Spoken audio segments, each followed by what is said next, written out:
Behold, good king, by your sincerity and devotion and by your prayer, you have won a daughter. After a year, the king got a daughter, and he named her Savitri after the goddess. As time went by, Savitri grew up to be an intelligent, beautiful lady. Though people thought she herself was the goddess, no man began to ask her hand in marriage.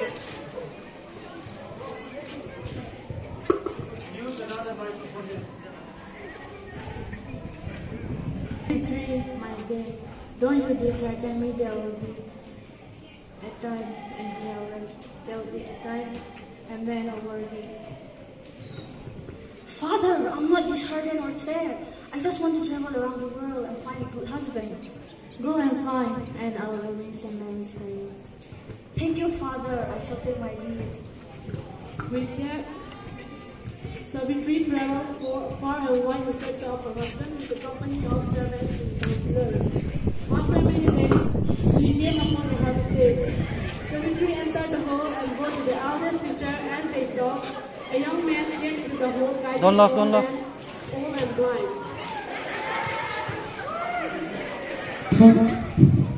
A man who is kind and truthful.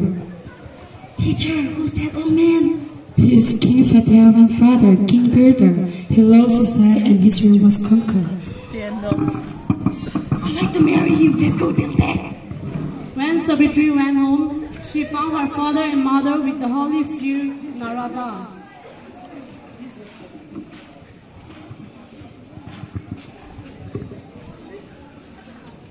Not Satyavan, princess. No man can be more worthy, but you must not marry him. Why? Why should a worthy man can't marry my daughter? Your Majesty, I can predict the future. Satyavan will die 1 year from now. Savitri, you hear it. Choose another husband. Mother, I've chosen. Think it over again, please. Mother, I don't care about that. As long as I'm with Satyavan, I don't mind. I want to marry him. Very well, you should marry him. When Satyavan knew that he was bestowed a beautiful wife, he was overjoyed. But his father, the king, asked Savitri, Princess, can you bear the hard life of the hermitage and live your luxurious life? Yes, father-in-law, I will. Will you be able to wear our simple cloth and cloth metal bark? Yes, father, I will.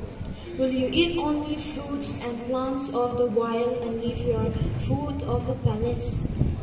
Father, as long as Satyavan's with me, I care nothing about comfort or hardship. I am content with everything. the king was satisfied with Savitri's response. That very week, Savitri and Satyavan walked hand in hand around the sacred fire in hall of worship. In front of all the people, they became husband and wife. For a year, they lived happily, but Savitri could never forget that Satyavan's death drew closer. My dear, why do you look so anxious? Is something bothering you? It's nothing, dear. It's just your imagination. But still, you look tired. You should rest early. Okay, love. As the day of Satyavan's death drew closer, Savitri prayed and fasted for 3 days and nights without resting or sleeping.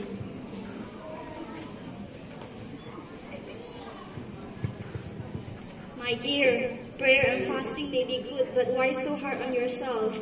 Savitri gives no reply. She continued praying. The next day, Satyavan, holding an axe on his shoulder, heads towards the forest. Seeing her husband heading towards the forest, Savitri rushed to his side. My love, wait for me. I'll come with you. My dear, you should rest and eat. But my heart is set on following you.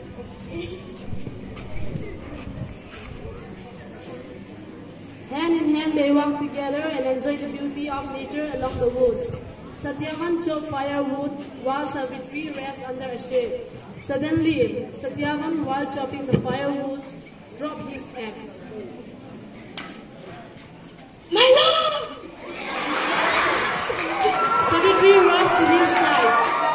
She set him down in the shade. Is something wrong with me? It's nothing. It's nothing. Satyavan's eyes closed, his breathing slowed. Coming through the woods to meet them was a princely man. He was darker than the darkest night, and his eyes and robes were ash red as the blood.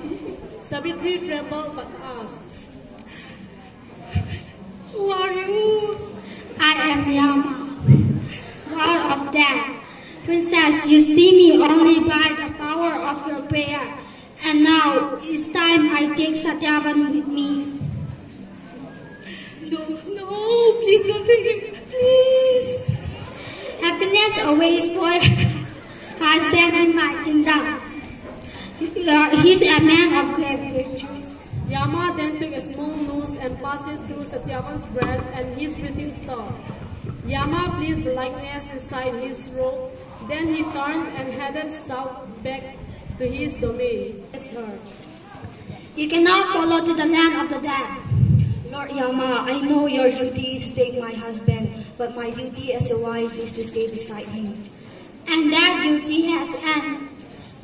Still I admire your devotion, and now I will grant you a favor, anything but the life of your husband.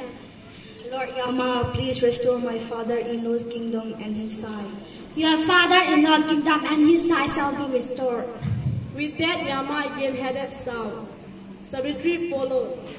Along the river, Yama passed untouched, but Savitri's skin and clothes were torn because of thorns and sharp grass.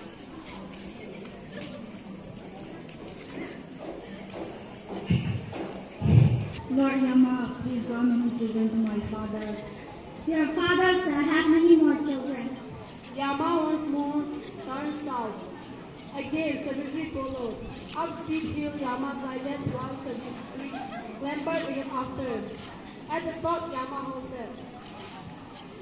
Savitri, stop. Don't come. Lord Yama, I know you are revered and respected by all, but my duty as a wife, I will stay beside Satyavan. Still,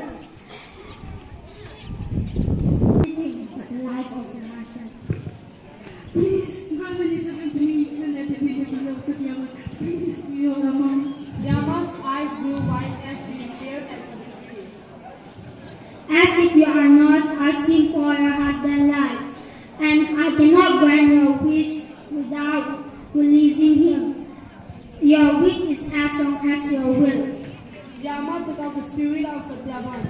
The spirit flew north, quickly vanishing from sight. Princess, go, you have won your husband. Thank you, Lord Yama.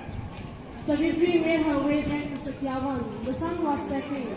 Satyavan's chest moved and fell. His eyes opened.